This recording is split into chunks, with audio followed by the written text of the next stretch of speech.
Okay, this is problem 7 from chapter 6 of CFIN7. It's a bond price calculation.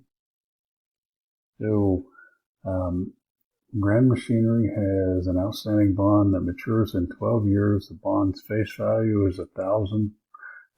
Its coupon rate of interest is 6.2%, paid semi-annually. If investors require a 6.9% return equal to 6.9% to invest in similar bonds, what should be the current market value of Grand's outstanding bond?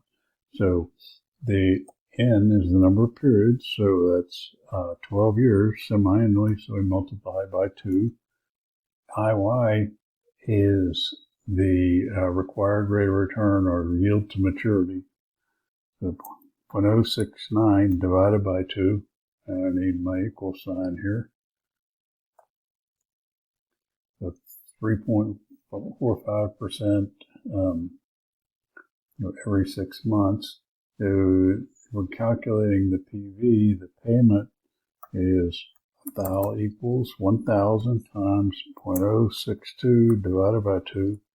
So $31 every 6 months, and then in 12 years or 24 semi-annual periods, you're going to receive $1,000 at the future value.